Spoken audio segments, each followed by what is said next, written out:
Hi friends, ఇది మనకి Canon EOS R50. So దీన్ని నేను ఆల్మోస్ట్ 20 డేస్ నుంచి యూస్ చేస్తున్నాను. సో ఈ 20 డేస్ యూస్ చేసిన తర్వాత ఈ కెమెరా గురించి నా ఎక్స్పీరియన్స్ అయితే నేను మీతో షేర్ చేసుకోబోతున్నాను. ఈ కెమెరాలో నాకు నచ్చిన ఫీచర్స్ ఏంటి, అట్లాగే ఈ కెమెరాలో నేను ఫైండ్ చేసిన కొన్ని ఇష్యూస్ ఏంటి, వీటన్నిటి గురించి ఈ వీడియోలో అయితే మాట్లాడదలుచుకుంటున్నా. So welcome to my channel. నా పేరు విజయ్, మీరు చూస్తున్నారు తెలుగు టాప్ టెక్. మీరు ఒకవేళ ఈ ఛానల్ కి ఫస్ట్ టైం వస్తే గనక కింద ఉన్న రెడ్ సబ్స్క్రైబ్ బటన్ ని, అట్లాగే నోటిఫికేషన్స్ కోసం దాని పక్కనే ఉన్న బెల్ ఐకాన్ ని, ఈ రెండింటిని క్లిక్ చేయండి. సో ఇంకా మనం లేట్ చేయకుండా ఈ వీడియోలోకి అయితే వెళ్ళిపోదాం. ఈ కెమెరా మనకి మెయిన్ గా బిగినర్ ఫోటోగ్రాఫర్స్ కోసం, లేకపోతే ఎవరైతే బిగినర్స్ ఉంటారో వాళ్ళ కోసం, కాంటెంట్ క్రియేటర్స్ కోసం, వ్లాగర్స్ కోసం, వాళ్ళ కోసం డిజైన్ చేసింది. ఈ వీడియోలో మీరు ఈ కెమెరాకి సంబంధించిన స్పెసిఫికేషన్స్ అయితే చూడలేరు. ఒకవేళ మీరు స్పెసిఫికేషన్స్ కానీ లేకపోతే దీని ప్రైస్ డీటెయిల్స్ కానీ ఇవి చెక్ చేయాలంటే గనక దీని అన్బాక్సింగ్ వీడియో అయితే చూడండి. దీన్ని ఆల్రెడీ మన ఛానల్లో అయితే పోస్ట్ చేశాను. దాని వచ్చేటప్పటికి పైన కార్డ్స్ లో కానీ లేదా కింద డిస్క్రిప్షన్ లో కానీ వదిలేస్తాను. సో మీరు అక్కడికి వెళ్ళి దీని అన్బాక్సింగ్ వీడియో అయితే చూడొచ్చు. ముందుగా నేను ఈ కెమెరా గురించి లేదా ఈ కెమెరాలో నేను ఫైండ్ చేసిన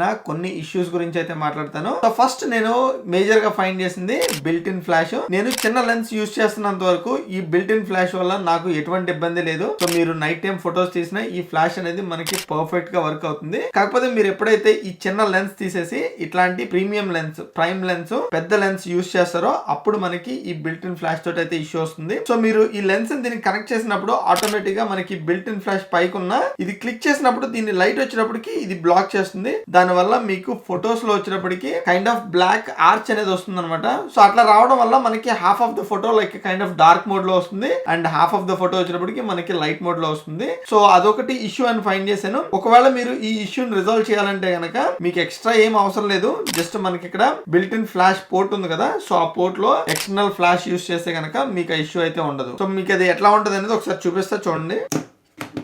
సో మీరు బిల్ట్ ఇన్ ఫ్లాష్ ఏదైతే ఉందో దాన్ని వాడకుండా ఇట్లాంటి ఎక్స్టర్నల్ ఫ్లాష్ ఏదైనా యూస్ చేస్తే కనుక మీరు ఆ ఇష్యూని అయితే రిజాల్వ్ చేసుకోవచ్చు. తర్వాత ఈ కెమెరాలో ఉండే సెకండ్ ఇష్యూ గురించి మాట్లాడతాను. ఇందులో మనకి ఐబిస్ అనేది లేదు, ఇన్ బాడీ ఇమేజ్ స్టెబిలైజేషన్. అది లేకపోవడం వల్ల మీరు హ్యాండ్ హెల్డ్ యూస్ చేసి వ్లాగింగ్ చేస్తున్నప్పుడు మనకి షేక్ అయితే కనిపిస్తుంది. అండ్ మోర్ ఓవర్ మీరు ఫొటోస్ తీసేటప్పుడు కూడా మనకి కొంచెం ఈ ఇష్యూ అయితే ఉంది. అండ్ మోస్ట్లీ మీరు ఒకవేళ ఇట్లా టాకింగ్ హెడ్ వీడియోస్ మాట్లాడుతుంటే కనుక దీన్ని ట్రైపాడ్ మీద పెట్టుకుంటే ఎటువంటి ఇబ్బంది ఉండదు. ఈవెన్ మీరు వ్లాగింగ్ చేసేటప్పుడు కానీ లేకపోతే మీరు ఎక్కడైనా ఇట్లా హోల్డ్ చేసి పట్టుకునే కన్నా మీరు ఏదైనా ట్రైపాడ్ మీద నుంచో పెడితే మీకు ఈ ఐబిస్ వల్ల ఎటువంటి ఇబ్బంది ఉండదు. ఒకవేళ మీరు ఈ ఐబిస్ ఉంది, మీరు దాన్ని ఇది చేయాలంటే కనుక మనకి ఇందులో డిజిటల్ ఐబిస్ ఉంది, దాన్ని యూస్ చేసుకోవచ్చు. మీరు ఒకవేళ లెన్స్ తీసుకునేటప్పుడు ఆ లెన్స్ లో ఇమేజ్ స్టెబిలైజేషన్ ఉంటే కనుక అది తీసుకోండి. సో దాని వల్ల మీకు కొంచెం షేక్ అయితే తగ్గుతుంది. ఇంకొక ఇష్యూ వచ్చేటప్పటికి ఇందులో మనకి హెడ్ ఫోన్ పోర్ట్ అయితే లేదు. సో దాని వల్ల ఏంటంటే మీరు ఎప్పుడైతే ఈ కెమెరా యూస్ చేసి పాడ్కాస్ట్ కానీ లేకపోతే లైవ్ గానీ ఇస్తున్నప్పుడు మీరు డైరెక్ట్ గా మానిటర్ చేసే ఛాన్స్ అయితే ఉండదు. తర్వాత ఇందులో మనకి పోర్ట్స్ విషయానికి వస్తే ఇందులో మనకి HDMI అవుట్ ఉంది కదా, సో ఈ HDMI అవుట్ వీళ్ళు మైక్రో HDMI అవుట్ ఇచ్చారు. ఈ మైక్రో HDMI పోర్ట్ అనేది నేను ఎంత హేట్ చేస్తానంటే నాకు కూడా తెలీదు. మినిమం వాళ్ళు మినీ HDMI పోర్ట్ ఇచ్చినా సరే ఓకే అనిపించదు కానీ బట్ మైక్రో HDMI అనేటప్పటికి నాకు చాలా డిసప్పాయింట్ అయ్యాను బేసికల్లీ. తర్వాత ఈ పోర్ట్స్ వల్ల ఇంకొక ఇష్యూ ఏంటంటే ఈ పోర్ట్స్ మనకి ఈ గ్రిప్ సైడ్ లో అయితే ఇచ్చారు. సో నార్మల్ గా అయితే మనకి పోర్ట్స్ అన్ని ఇటు సైడ్ ఇస్తారు. సో దాని వల్ల మనకి ఎటువంటి ఇబ్బంది ఉండేది కాదు. బట్ వీళ్ళు ఈ HDMI పోర్టు అండ్ అట్లాగే మనకి ఈ USB-C పోర్టు ఇవి రెండు మనకి గ్రిప్ దగ్గర ఇచ్చారు. సో ఎవరైతే ఈ పోర్ట్ కి ఏదన్నా కేబుల్ కనెక్ట్ చేసి మీరు ఇట్లా గ్రిప్ పట్టుకోవాలనుకుంటే కనుక చాలా ఇబ్బంది అవుతుంది. సో అదొక ఇష్యూ అనమాట. ఇది మనకి డిజైన్ ఫ్లా.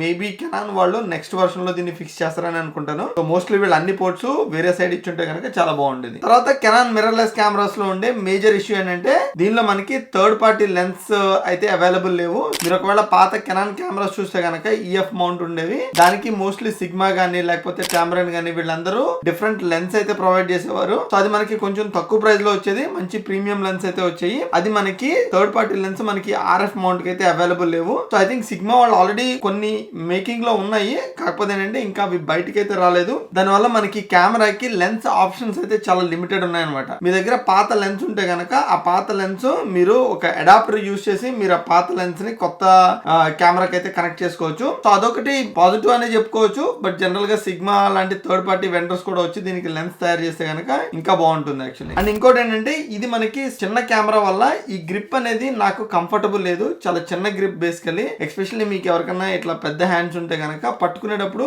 ఏదో బొడ్డ కెమెరా పట్టుకున్న ఫీలింగ్ అయితే ఉంటుంది అనమాట. సో అదొకటి ఇష్యూ అని చెప్పను కానీ బట్ జనరల్ గా నేను అట్లా ఫీల్ అవుతున్నా. ఇంకా తర్వాత ఈ కెమెరాలో నాకు బాగా నచ్చిన ఫీచర్స్ గురించి అయితే మాట్లాడతా. ముందుగా మనకి దీని సైజ్ అండ్ వెయిట్.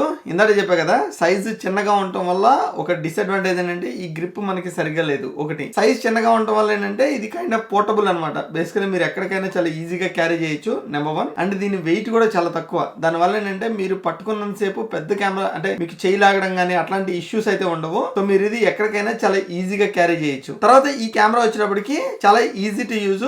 మీరు ఒకవేళ ఎవరైనా ఫస్ట్ టైం ఫోటోగ్రఫీ నేర్చుకోవడం కోసం చెప్పి ఏదైనా కెమెరా తీసుకుందాం అనుకున్నా, లేకపోతే మీరు కాంటెంట్ క్రియేషన్ లో లైక్ యూట్యూబ్ ఛానల్ రన్ చేస్తున్నా, లేదా ఇన్స్టాగ్రామ్ రీల్స్ తీద్దాం అనుకున్నా, మీకు మంచి ప్రొఫెషనల్ గేట్ కెమెరా కావాలనుకుంటే కనుక ఇవి చాలా ఈజీ అనమాట నేర్చుకోవడం. అండ్ మోరోవర్ మీకు ఏంటంటే ఏ మోడ్ లో కావాలో ఆ మోడ్ సెలెక్ట్ చేసుకోవడం, ఏ 4K లో రికార్డ్ చేయాలా 1080p లో రికార్డ్ చేయాలనేది మీరు ఇక్కడ సెలెక్ట్ చేసుకోవడం, షూట్ చేయడం బేసికలీ చాలా ఈజీ అనమాట నేర్చుకోవడం. సో ఈ కెమెరాలో మనకి 24 మెగాపిక్సెల్ సెన్సార్ అయితే ఉంది. సో దీనిలో మనకి ఇమేజ్ క్వాలిటీ కూడా చాలా బాగుంది. మీకు ఒకవేళ కొన్ని శాంపుల్ ఇమేజెస్ కావాలంటే కనుక నేను పైన వదిలేస్తున్నాను. సో ఒకసారి చూడండి. సో ఇవన్నీ నేను ఈ కెమెరా తోటి తీసాను. అండ్ మోరోవర్ ఈ కెమెరాతో తీసినప్పుడు కూడా నేను జూమ్ ఇన్ చేసినప్పుడు నాకు ఆల్మోస్ట్ మనకి స్ట్రీట్ నేమ్స్ కానీ ఇవన్నీ కనిపిస్తున్నాయి. సో క్వాలిటీ వచ్చినప్పటికి చాలా బాగుంది. తర్వాత మనకి దీనిలో వీడియో క్వాలిటీ వచ్చినప్పటికి 4K 30 FPS రికార్డ్ చేయొచ్చు with no crop. So crop లేకపోవడం వల్ల మీకు వీడియో క్వాలిటీ కూడా బాగుంది యాక్చువల్లీ. అండ్ ఎస్పెషల్లీ వ్లాగింగ్ అయితే కనుక మనకి ఇంకా బాగుంది అనమాట. దాని సబ్జెక్ట్ ట్రాకింగ్ కానీ, లేదా ఐ ట్రాకింగ్ కానీ, లేకపోతే ఫేస్ ట్రాకింగ్ కానీ ఇవన్నీ చాలా బాగున్నాయి యాక్చువల్లీ. అండ్ ఇందులో మీరు